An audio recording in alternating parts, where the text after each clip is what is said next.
As soon as Biz came in, it essentially unlocked the round.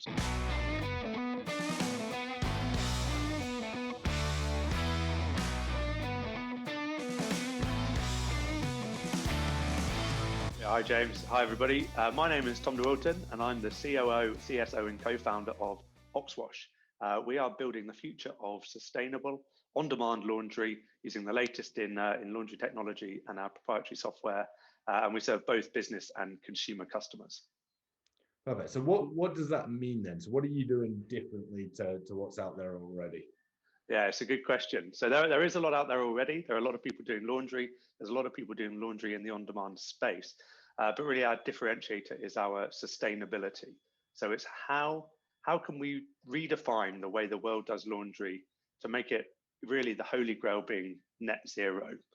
It's a big problem to solve. There's no silver bullet. We need a lot of different technology. And that's our approach, is how do we combine the latest in innovation with our own internal software to really power that solution. Amazing. And how did you come up with this idea? How did the business come about?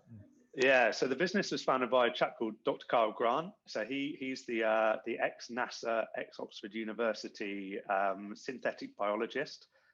He founded the business during his PhD at Oxford.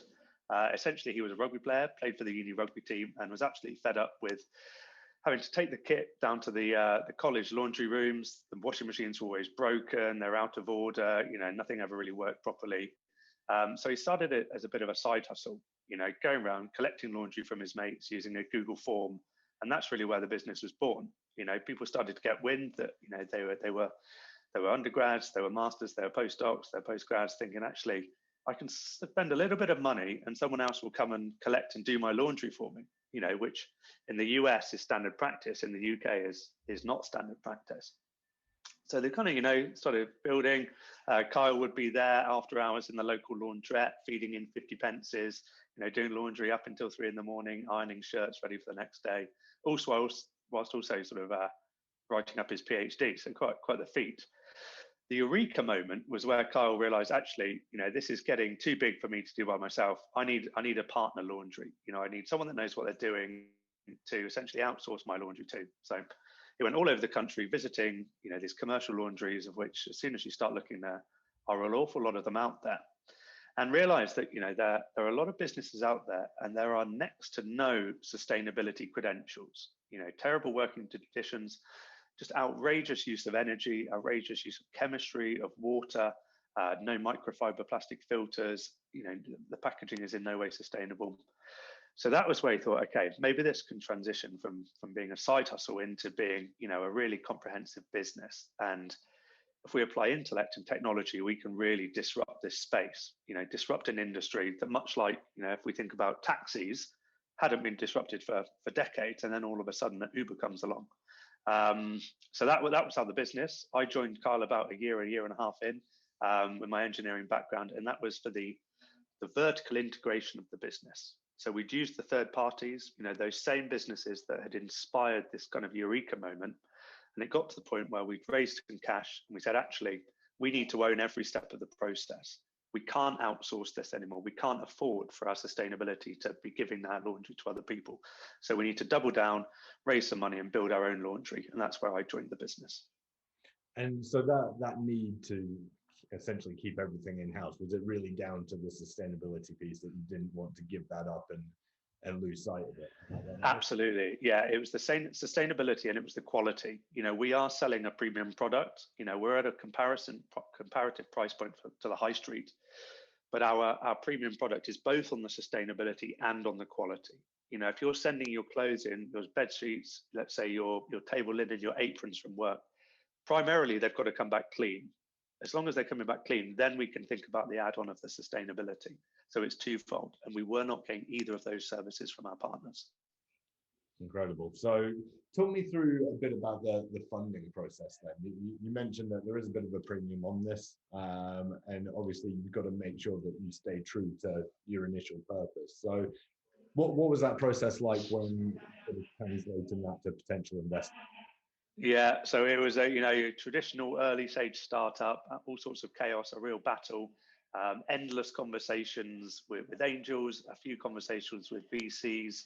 And so we did an initial pre-seed, and then last year we closed off a seed round, 1.75 million, and that was from lots of very strategic angel investors, a couple of VCs, and then one corporate. So Reckitt Benckiser is the large FMCG corporation that owns the likes of Dettol, Lysol, and then Vanish, which is that was the one we were really interested in. And off the back of that investment, we've now launched our partnership, Oxwash powered by Vanish, which we are trialing in London, which is where I am at the moment in our London laundry, or our lagoon, as we like to call them.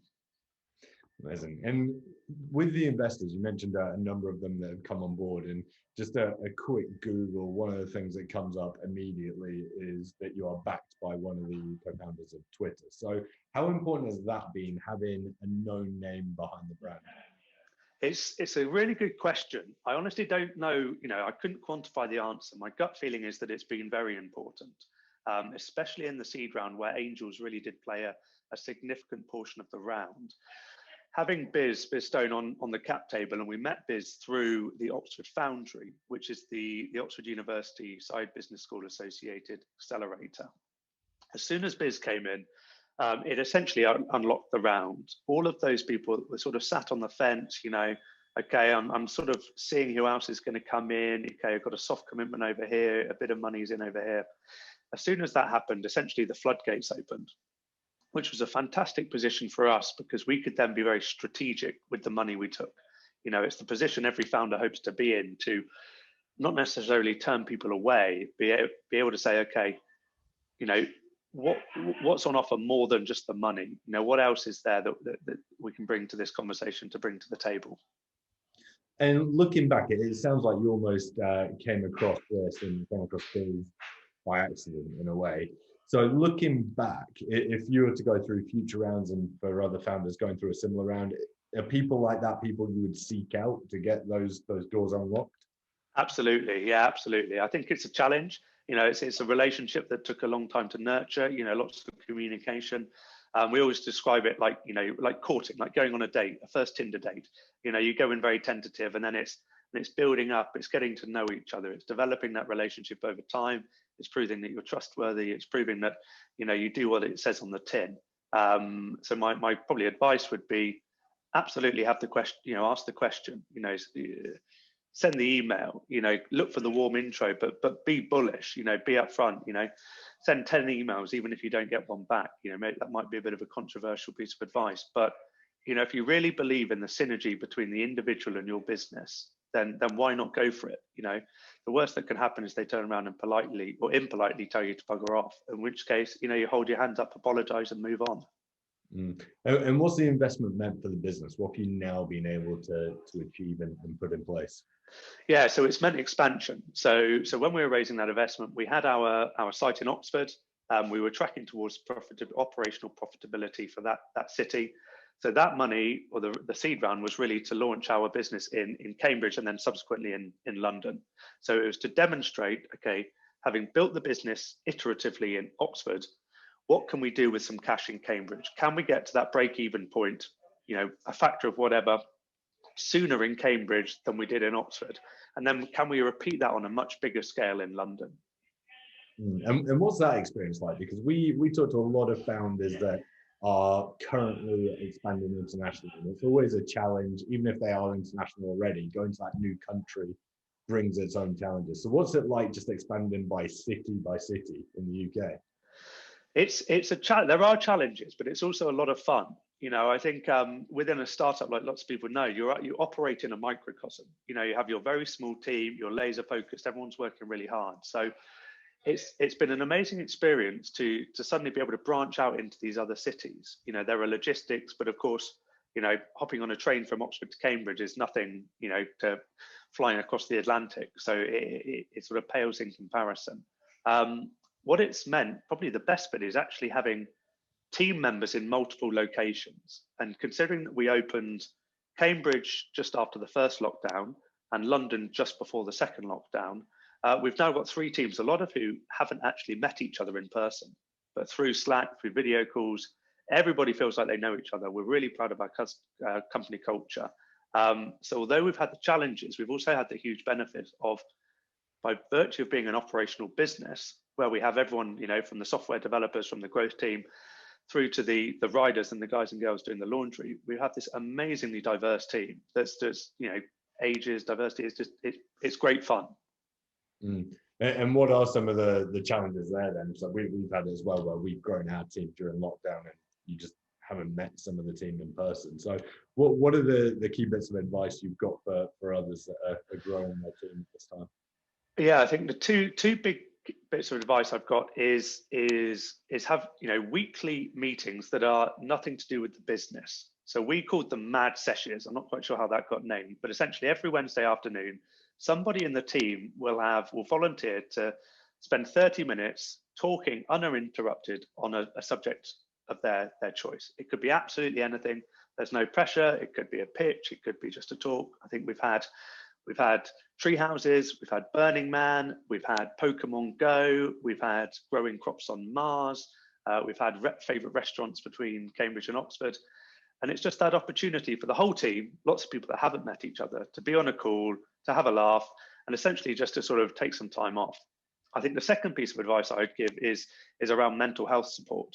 And startups, they don't have a huge amount of cash, but there are platforms out there, relatively inexpensive, where, we could name drop a couple, but where you can provide ad hoc, on-demand mental health support for your team at an affordable cost. And I think really that has been an absolute lifeline for the Oxwash team through the pandemic, is, being able to go into Slack and within 5 minutes, book for free a 50-minute therapy session with a trained therapist, all done through Zoom. I don't know about it. Nobody in the company knows about it, but it's there, and that's service. And even if people don't use it, I think that reassurance of knowing it's there is a huge plus. Yeah, I think founders are often very focused on looking after their team, and we can often be guilty of not looking after ourselves. So any advice there? Oh yeah, I mean that's the age-old question, isn't it? Yeah, how do you take time off when it really is time off? I think it's something that Kyle and I have struggled with. Retrospectively through the lockdown, we probably should have taken more downtime.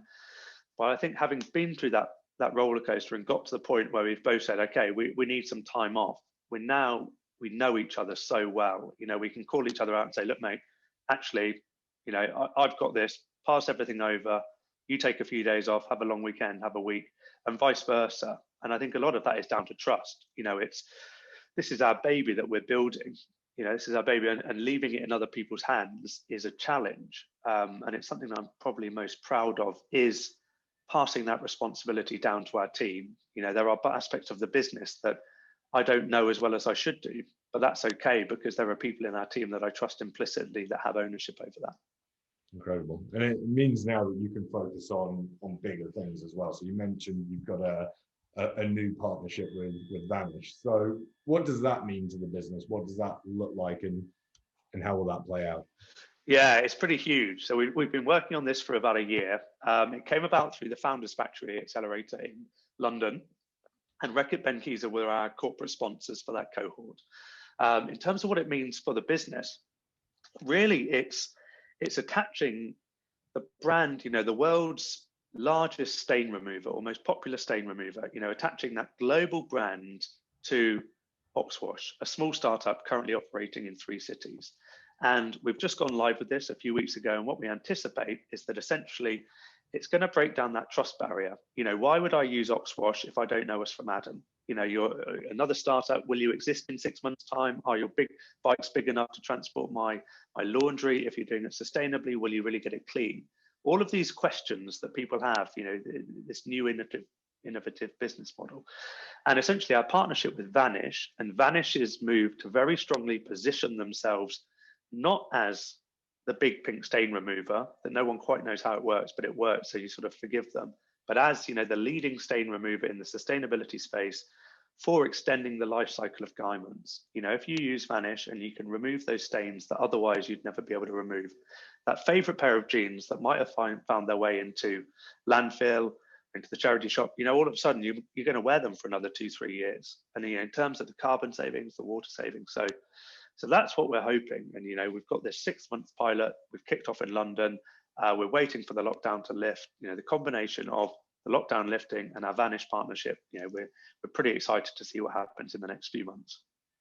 Amazing. And obviously you mentioned you're waiting for lockdown to lift. You've also been very, very busy throughout lockdown as well. So we were discussing just before jumping on this call, the work that you've been doing with the NHS. So in a way, doing incredible good and playing your part during the pandemic, but I suppose also showing off the way you can work as well. So talk to us a bit about the way you worked with the NHS, the challenges there, and what it looks like at the end of it. Yeah, so this about whenever it was 25th of March last year, everything, the world was going into chaos. Nobody knew what was going to happen. Kyle and I, lots of late nights, sort of talking about how do we approach this. There is going to be uncertainty. A big part of our market sector is the SME market that got shut down with lockdown. Do we mothball? Do we shut up shop for a year, for 6 months, and essentially hunker down? Or do we go into build phase? Do we take this opportunity? We just closed the round, so we had some cash. Do we really double down on our investment and see what we can do, and take this opportunity to set the scene for when the world comes back? And the NHS played a real part of that. We wash stuff. We're very good at what we do. Essentially, with the increased capacity in hospitals and the increased concern around transmission on fabrics, there was a lot more laundry to be done. A lot of traditional laundries do not cope well with surge capacity, especially when you've got people on furlough, you've got people getting sick. So Oxwash was able to step in with our really ultra flexible, essentially surge capacity service to support the NHS. So initially that was GP practices. Most GPs will go to work in a, let's say a suit and a pair of chinos or whatever, so they're their own clothes. But quite quickly, it was almost mandated within Oxfordshire that those same GPs needed to all of a sudden be wearing medical scrubs, and those scrubs needed to be changed between positive patients.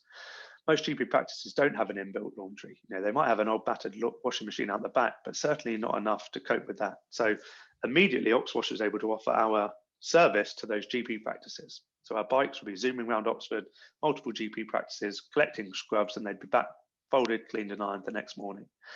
And then it was more on the bigger scale. So we tendered for some big NHS contracts.